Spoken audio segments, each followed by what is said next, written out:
Hello दोस्तों, स्वागत है आपका आपके पसंदीदा प्लेटफॉर्म नोट्सबुक आईएएस में। तो कैसे हैं आप सभी?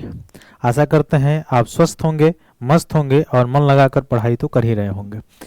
तो आइए आज हम लोग फिर एक नई सुर्खियों के साथ आपके साथ में मिल रहा हूं, जो कि ज़्यादा इंटरनेशनल रिलेशन से संबंधित, अंतर्राष्ट्रीय व्यापार से संबंधित जो सुर्खियां हैं, यानी जो भारत और मुख्य रूप से देखा जाए स्वीडन, इसके अंतर्राष्ट्रीय रिलेशन, अंतर्राष्ट्रीय जो संबंध है वह, और मुख्य रूप से देखा जाए तो अंतर्राष्ट्रीय व्यापार पर असर पड़ने वाला है।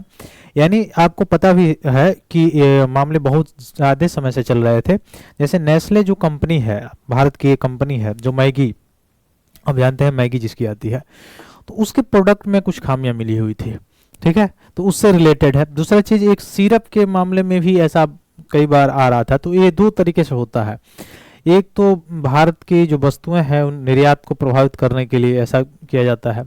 ठीक है, ये भी होता है। दूसरा चीज़ की हो सकता है कोई फैक्ट चेक यूनिट जो नहीं है, यानी मुख्य रूप से देखा जाए तो जो चीज़ें प्रोडक्शन हो रही हैं, प्रोडक्शन होकर जो एक्सपोर्ट हो रही हैं, तो उस मामले में कोई ऐसा चीज़ मैकेनिज्म अच्छे से काम नहीं कर रहा है, जिससे चलते वस्तुओं का मानक जो है, जैसे एफएसआई है, एफएसआई मानक तैयार करता है भारत में, तो वैसे वर्ल्ड लेवल पे फाओ है, फूड एंड एग्रीकल्चर जो ऑर्गेनाइजेशन है वो है।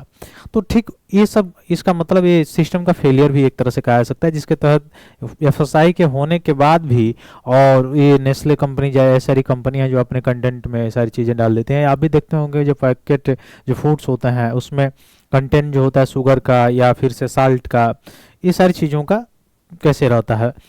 तो इसी सब के बारे में हम लोग थोड़ा सा आज चर्चा करेंगे, जो इंटरनेशनल रिलेशन पर क्या प्रभाव पड़ सकता है। तो भारत को मुख्य रूप से स्विट्जरलैंड जो है क्या किया है, एमएफएन दर्जा जो है वह क्या किया है, समाप्त करने के लिए बात किया गया है स्विट्जरलैंड के द्वारा। तो एमएफएन है क्या? तो एमएफएन जो है वह होता है मोस्ट फेवर्ड नेशन। तो मोस्ट फेवर्ड नेशन का जो दर्जा था, जो भारत को मिला हुआ था, वह स्विट्जरलैंड ने क्या कर दिया है, निलंबित कर दिया है, सस्पेंड कर दिया है। यह मामला तो आपने समझा ही होगा, कौन सा मामला था, नेस्ले का मामला था। ठीक है, तो स्विट्जरलैंड ने, और कैसा कौन सा देश है, यूरोपियन कंट्रीज है। ठीक है, ये भी याद रखिएगा। तो इसने क्या किया, भारत के साथ जो एमएफएन दर्जा हुआ, दर्जा था, वो दर्जा को क्या कर दिया है, निलंबित कर दिया गया है। एंड मोस्ट फेवर्ड नेशन जो दर्जा था वो निलंबित हुआ है। अब ये कब से होने वाला है ऐसे?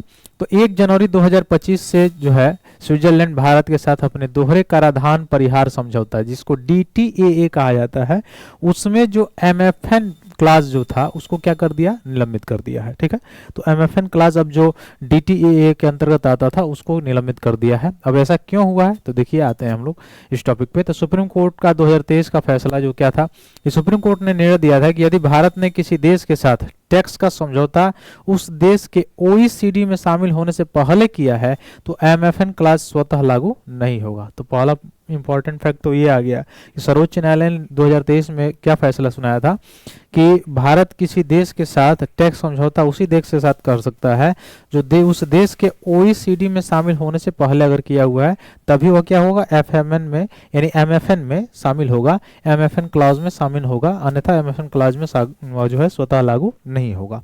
ये सुप्रीम कोर्ट का निर्णय था। फिर डीटीए की अधिसूचना कैसे जरूरी है, तो सुप्रीम कोर्ट ने कहा था कि किसी देश के साथ जो डीटीए है तब तक लागू नहीं हो सकता है जब तक इसे आयकर अधिनियम 1961, आपको जैसे पता भी है, इनकम टैक्स जो एक्ट है 1961 का, इसके तहत जब तक अधिसूचित नहीं किया जाएगा तब तक डीटीए की अधिसूचना मतलब तब तक लागू नहीं की जाएगी। ठीक है, ये सारी चीजें हैं। तीसरा पॉइंट है कि भारत और स्विट्जरलैंड जो डीटीए है यह क्या है, तो यह कर संधि 1994 में 1994 में लागू हुई थी, जिसका उद्देश्य क्या था कि आय पर दोहरा जो कराधान लगाता है उससे बचाव किया जा सके। तो यह फिर से जो एमएफएन जो निलंबित किया हुआ है, दोहरे कराधान को समाप्त नहीं करेगा, आगे बढ़ाएगा। और इस पे किस पे प्रभाव पड़ेगा, हमारे ट्रेड पर प्रभाव पड़ेगा। ठीक है, तो व्यापार पर प्रभाव पड़ेगा, और मुख्य रूप से जो आयात निर्यात है उस पर प्रभाव पड़ेगा। तो भारतीय जो वस्तुएं जैसे नेस्ले है जिसका निर्यात किया जाता है, तो जो निर्यात है ये क्या हो जाएगा, निर्यात प्रभावित होगा। तो जब निर्यात प्रभावित होगा तो वही आपको पता भी होगा, इकोनॉमी में क्या होता है, एक ट्रेड डेफिसिट होता है। ठीक है, व्यापार घाटा। तो ये सारी चीज़ें भी हो सकती हैं। ठीक है, इंटरनेशनल लेवल पे, अंतर्राष्ट्रीय स्तर पे। ठीक, तो ये सारी चीज़ें थी। आगे अगर देखें और भी, तो एमएफएन क्लास का निलंबन का प्रभाव क्या होगा, अगर ये निलंबित हो जाता है ठीक है। तो इसके प्रभाव क्या देखने को मिलेगा, तो इसके प्रभाव क्या होगा कि भारतीय कंपनियों पर कर का बोझ और भी क्या हो जाएगा, बढ़ जाएगा। मैंने बताया ही टैक्स का बोझ और क्या क्या हो जाएगा, बढ़ जाएगा। ऐसे एमएफएन क्लास के अंतर्गत आता था, दोहरे कराधान से बचता था, यानी टैक्स का क्लास नहीं बढ़ता था, टैक्स का बोझ नहीं बढ़ता था, ठीक है। अब क्या होगा, तो भारतीय कंपनियों के लिए जो स्विट्जरलैंड में अर्जित लाभांश होगा उसमें विद होल्डिंग जो टैक्स होता है, कौन सा टैक्स, विद होल्डिंग टैक्स,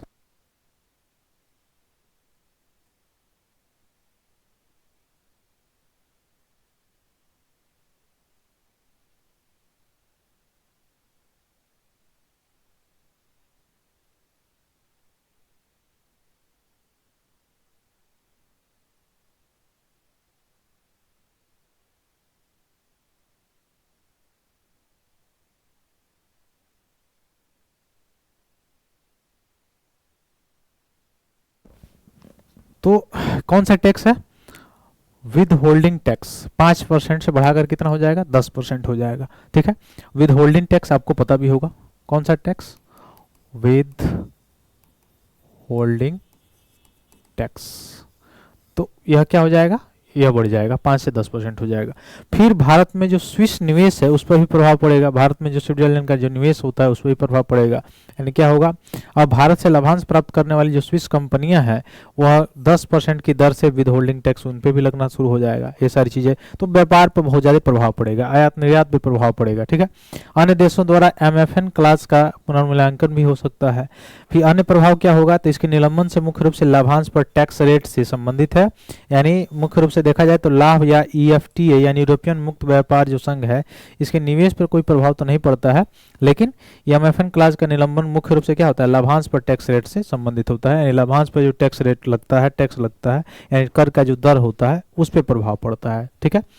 तो इस चीज को याद रखिएगा। आगे देखें, मोस्ट फेवर्ड नेशन के बारे में अगर देखा जाए तो मोस्ट फेवर्ड नेशन के बारे में किसको, सिद्धांत क्या है इसका, तो इसका सिद्धांत है कि किसी डब्ल्यूटीओ सदस्य द्वारा दूसरे सदस्य को दी गई अनुकूल व्यापार जो शर्तें होती हैं वही डब्ल्यूटीओ के अन्य सभी सदस्य भी पर भी लागू होनी चाहिए।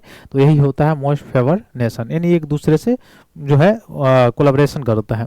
उद्देश्य क्या होता है, अंतर्राष्ट्रीय व्यापार में समानता को बढ़ावा देना, भेदभाव को खत्म करना, ठीक है, और सभी सदस्यों के साथ समान रूप से व्यवहार सुनिश्चित करना, ये होता है। फिर गेट्स इसमें एक है, यानी general agreement on trades in services, general agreement on trades in services, यह आर्टिकल 2 इसका, और trade related expect of intellectual property right जो है ट्रिप्स जिसको कहा जाता है, इसके समझौते का जो अनुच्छेद 4 है उसमें मोस्ट फेवर्ड नेशन को प्राथमिकता दी गई है। तो ये याद रखिएगा, गेट्स का आर्टिकल 2 और ट्रिप्स का आर्टिकल 4 जो है इसमें किसका, एमएफएन का यानी मोस्ट फेवर्ड नेशन का मुख्य रूप से क्या किया गया है, प्राथमिकता दिया गया है, ठीक है।